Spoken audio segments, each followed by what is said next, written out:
Sir कल जो है माननीय प्रधानमंत्री जी जो है दक्षिण भारत के तमिलनाडु का एक जो है मुख्य द्वीप का आवाज उठाया कि 1974 में जो है कांग्रेस ने इसे श्रीलंका को दे दिया, जो हमारे भारत का एक मुख्य अंग था, खास करके दक्षिण भारत का। और वहां पे जो है मछुआरे लोग जो है जाके मछली पकड़ते थे, जिससे देश की व्यवसाय में खास करके मछली पालन में काफी अधिक बढ़ोतरी होती थी। खास करके वहां जो है 17वीं शताब्दी में हमारे देश के, खास करके वहां रामेश्वरम के जो राजा राज किया करते थे, उसका एक अभिन्न अंग था और उसे दे दिया गया है। क्या लगता है प्रधानमंत्री जी उसे वापस दिला पाएंगे? बिल्कुल। प्रधानमंत्री जी में वही तो दृढ़ क्षमता है, वही शक्ति है। आज देश नहीं विदेशों में भी परचम लहरा रहा है।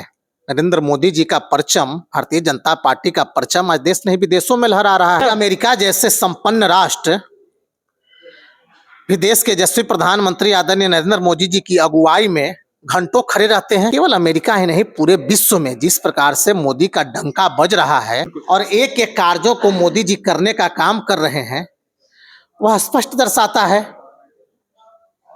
कि जो कुछ भी कांग्रेस के शासनकाल में देश के कुछ हिस्से जो विदेशों द्वारा हड़प ली गई थी, उन एक एक इंच जमीन को केंद्र की मोदी सरकार उसे वापस लाने का काम करेगी।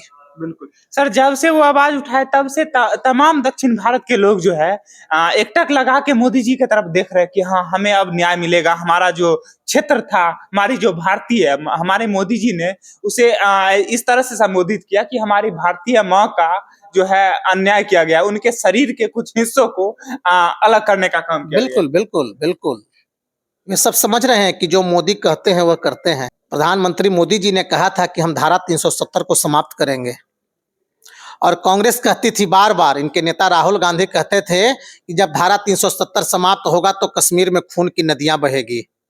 क्या हुआ? धारा 370 समाप्त हुआ। कांग्रेस के नेता राहुल गांधी बताने का काम करे देश को, एक कंकर और पत्थर भी नहीं चले। आज जम्मू कश्मीर के लोग कितने अमन चैन से रह रहे हैं। राहुल गांधी जो न्याय यात्रा कर, भारत जोड़ो यात्रा कर रहे थे, आज धारा 370 समाप्त नहीं होता तो राहुल गांधी जम्मू कश्मीर में जाकर के अपनी भारत जोड़ो न्याय यात्रा नहीं समाप्त कर पाते। निश्चित रूप से आपने बहुत बड़ी बात कहने का काम किया है सर। खास करके सर दक्षिण भारत में जो हमारे तमाम विपक्षी दल कहते थे कि वहां पे जो है शून्य होने वाला है, और लेकिन जब से ये मुद्दा उठाए हैं तमाम लोग जो है खास करके हमारे मोदी जी ने डीएमके के ऊपर निशाना साधा है, वहां के अभी माननीय मुख्यमंत्री के ऊपर निशाना साधा कि अब तक आप इतने दिन से आपके पिताजी भी मुख्यमंत्री रहे, लेकिन इस पे आवाज क्यों नहीं उठाया? क्या कुछ कहेंगे? देखिए, हमारा नारा है सबका साथ, सबका विकास और सबका विश्वास। उत्तर से लेकर के दक्षिण, पूरब से लेकर के पश्चिम, आज देश के 15 राज्यों में भारतीय जनता पार्टी और एनडीए गठबंधन की सरकार है। और जिस दक्षिण की बात एनडीए गठबंधन के लोग कहते थे कि दक्षिण भारत में भारतीय जनता पार्टी शून्य है, इस बार 2024 के लोकसभा के चुनाव में चूंकि हमने सभी लोगों के लिए कार्य करने का काम किया है, देश के यशस्वी प्रधानमंत्री आदरणीय नरेंद्र मोदी जी ने देश की 140 करोड़ जनता के लिए जो विकास के कार्य किए हैं, चाहे वह आयुष्मान कार्ड योजना के अंतर्गत हो, मुफ्त में इलाज का हो, चाहे वह किसान सम्मान निधि के अंतर्गत हो, चाहे वह मुफ्त में शौचालय योजना के अंतर्गत हो, तो देश के यशस्वी प्रधानमंत्री आदरणीय नरेंद्र मोदी जी ने पूरे देश में इन कामों को करवाने का काम किया है। पूरे देश में एक विकास की अलग ज्योति जली है। स्वाभाविक है उत्तर से लेकर के दक्षिण तक के लोग मोदी मय हैं।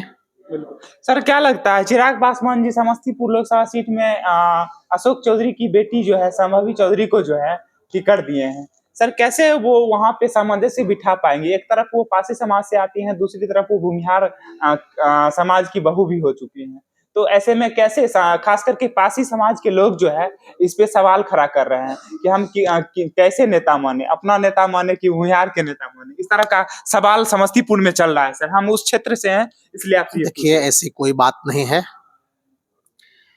एनडीए गठबंधन ने संभवी चौधरी को अपना उम्मीदवार बनाया है, चिराग पासवान जी ने अपना उम्मीदवार बनाया है,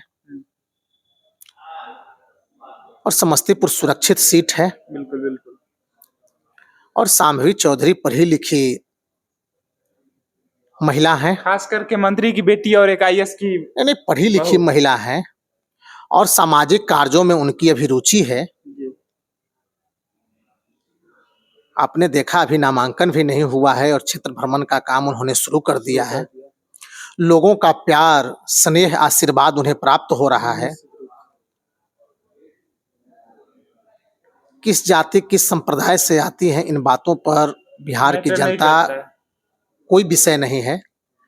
बिहार की 13 करोड़ जनता, देश की 140 करोड़ जनता और 97 करोड़ वोटर मोदी की गारंटी पर विश्वास करते हैं जी।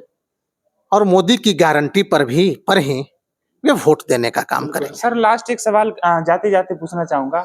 पशुपति पारस जी को बहुत सारे लोग कह रहे थे कि सीट नहीं मिला है वो चले जाएंगे, लेकिन उन्होंने भी कहा कि मैं हूं मोदी का परिवार। और उनके प्रिंस चौधरी जो वर्तमान में सांसद हैं, वो भी लिख रहे हैं मैं मोदी का परिवार। उन्हें बताया जा रहा है कि बिहार सरकार, एनडीए सरकार में उन्हें कैबिनेट, नीतीश कैबिनेट से जो है मंत्री पद मिल सकता है। क्या कुछ कहना चाहेंगे? देखिए, भारतीय जनता पार्टी सबों को सम्मान देने का काम करती है और पशुपति पारस जी को आपने देखा होगा कि केंद्र की मोदी सरकार ने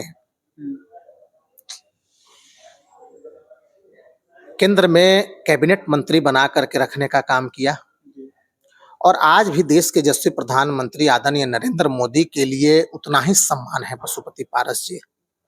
पशुपति पारस जी, प्रिंस राज जी भी इन चीजों को समझ रहे हैं और इसलिए तो वे जान रहे हैं कि भविष्य मोदी है, भविष्य भारतीय जनता पार्टी है, क्या लगता है भविष्य एनडीए गठबंधन है कि देश में तूफान है।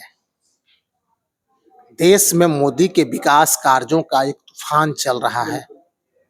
सड़क से लेकर के पुल, पुलिया, रेलवे, हवाई अड्डे का जिस प्रकार से सौंदर्यीकरण हुआ है और जिस प्रकार से पुल, पुलियों, सड़क का जाल बिछा है, देश में विकास की एक गति उत्पन्न हुई है,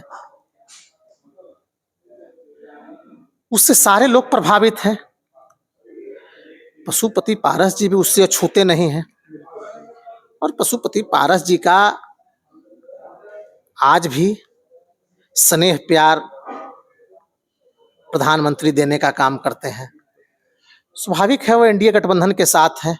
सर क्या लगता है अपने भतीजे चिराग का साथ देंगे? बिल्कुल। पारस जी ने तो बयान देने का काम किया है कि हम हाजीपुर में चिराग पासवान के लिए प्रचार करने का काम करेंगे। देखिए, एक चचा और एक भतीजा है, दोनों का पारिवारिक मामला है।